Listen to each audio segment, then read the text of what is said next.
Lugar y fecha de origen: China, 1949. Mao Zedong fue aclamado por su pueblo como el sol naciente y como el gran salvador de China. La revolución de Mao difundió el comunismo en la nación más populosa del mundo, que se convirtió en una nueva y poderosa aliada para los soviéticos. La victoria de Mao sacudió al mundo occidental y aumentó la tensión existente entre Estados Unidos y la Unión Soviética. Las semillas del comunismo fueron sembradas en China a finales del siglo pasado, cuando el antiguo sistema feudal chino comenzó a derrumbarse. Los caudillos gobernaban el campo con una terrible violencia. En las ciudades, los líderes chinos eran corruptos y débiles, y la clase rica dirigente mantenía a millones de personas en un estado de pobreza y servidumbre. El infanticidio y las enfermedades abundaban.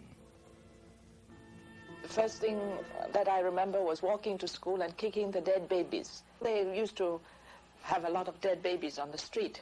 The second is the beggars, fighting my way across hordes of beggars, like flies. The third is the flies everywhere, and terrible misery and poverty, and people wrecking in dustbins. And the fourth is the floods with refugees, with people dying. Their skeletons hanging in the trees. Los colonialistas japoneses y occidentales se aprovecharon de la debilidad de China para crear lucrativas compañías de comercio y reclamar paulatinamente partes del territorio chino. Ante esta situación, Estados Unidos estableció una política de puerta abierta en China que limitaba los derechos de los poderes extranjeros y garantizaba que solo el gobierno chino podía cobrar impuestos por el comercio extranjero. Sin embargo, para los chinos, toda la ocupación extranjera era humillante y la situación se hizo intolerable. En 1923, un revolucionario llamado Sun Yat-sen, que representaba al Kuomintang o Partido Nacionalista, se trasladó a Cantón, al sur de China. Su meta era construir una China unificada, fuerte, para lo que pidió ayuda a la Unión Soviética. El líder soviético Joseph Stalin envió dinero y consejeros militares. Uno de los hombres que sacó provecho de los lazos establecidos con Rusia fue Chiang Kai-shek, el consejero más cercano a Sun. En 1923, Chiang viajó a la Unión Soviética para recibir entrenamiento militar. Cuando Sun murió en 1925, Chiang Kai-shek tomó el control del movimiento nacionalista.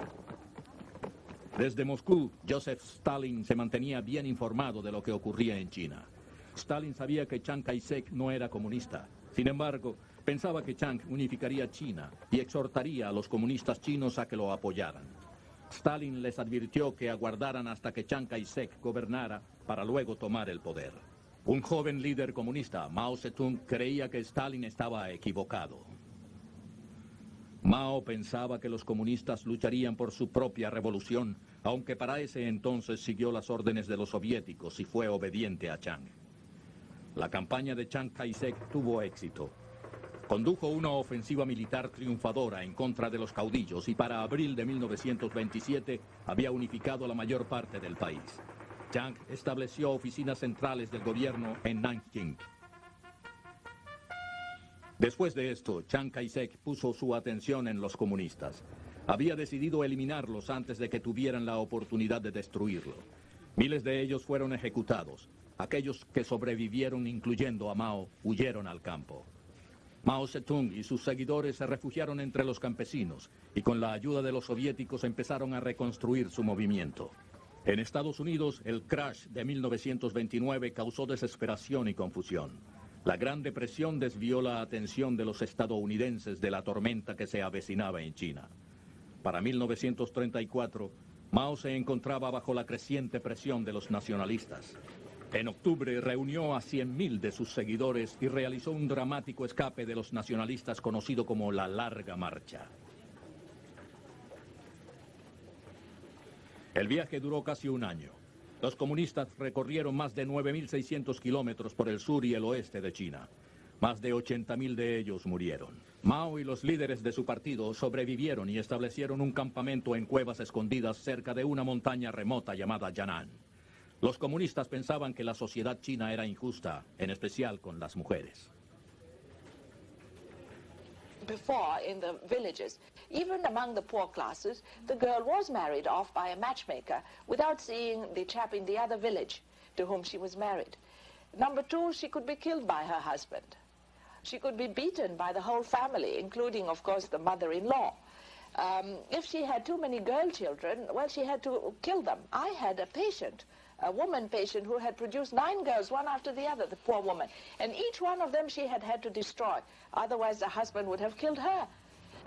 Mao y los comunistas empezaron a reestructurar la sociedad. Tomaron tierras de los terratenientes y las repartieron a los pobres. Brindaron a los campesinos asistencia médica, alimentos y educación. A cambio, los comunistas esperaban que los hombres cumplieran con el servicio militar. Las reformas comunistas de Mao recibieron un enorme apoyo popular. Sus seguidores se multiplicaron y Moscú finalmente lo reconoció como el verdadero líder de la revolución comunista china. Aunque los comunistas estaban preparados para una guerra civil, la nación china enfrentaba un segundo peligro: la invasión en gran escala de Japón. El águila y el oso continuará en un momento. El águila y el oso.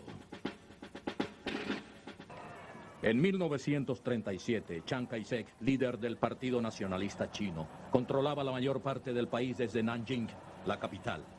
En el noroeste de China, las tropas comunistas con Mao Zedong al frente tomaban fuerza silenciosamente.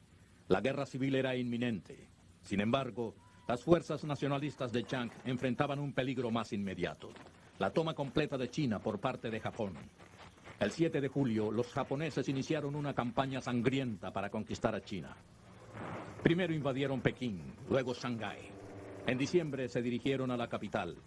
Los japoneses dejaban a su paso destrucción y muerte. Esta película japonesa, conocida como La violación de Nanjing, muestra los horrores de esta batalla. Para octubre de 1938, Chiang había perdido más de 1 millón de soldados y miles de civiles.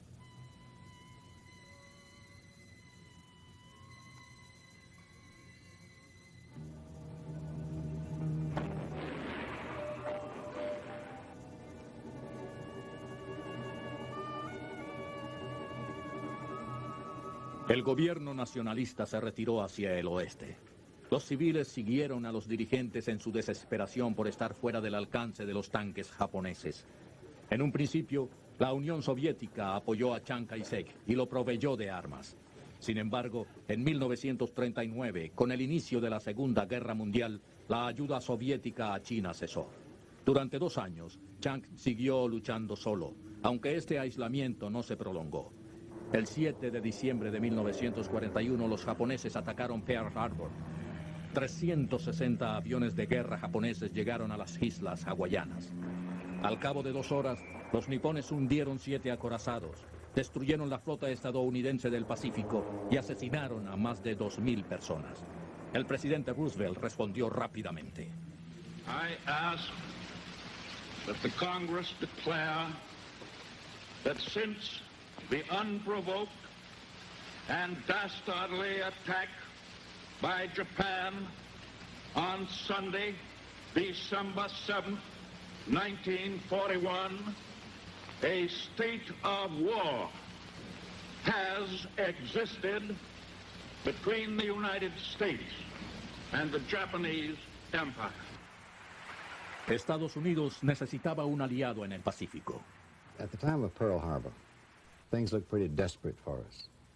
Hitler's armies were deep into Russia. Rommel was rushing toward Cairo. Our intelligence people were telling us that Russia would be knocked out of the war in the course of the next 6 to 8 weeks. The Japanese had just destroyed the heart of our fleet at Pearl Harbor and were rushing through Asia. So for our own purposes, it was important for us to be able to tell ourselves that there was a great power called China. Estados Unidos empezó a desempeñar un papel más decisivo en los asuntos de China, pues estaba impaciente por dotar al ejército de Chiang Kai-shek. Sin embargo, con los puertos del este bloqueados por los japoneses, el Himalaya era la única ruta libre. A pesar de las condiciones físicas adversas, los alimentos y el algodón fueron enviados por mula. Las municiones, armas, tanques y soldados llegaron por la ruta a Birmania. Esta ruta de 1.610 kilómetros que comunicaba China y la India por el oeste fue llamada la cuerda de salvación de China. En 1942, cuando el camino cayó en poder de los japoneses, la única vía posible para hacer llegar las provisiones fue el puente aéreo que se iniciaba en la India hasta un camino en el Himalaya conocido como Hump. Para 1943, Chiang había estrechado fuertemente sus vínculos con el esfuerzo aliado. Viajó a El Cairo para encontrarse con el primer ministro británico Winston Churchill y el presidente estadounidense Franklin Roosevelt.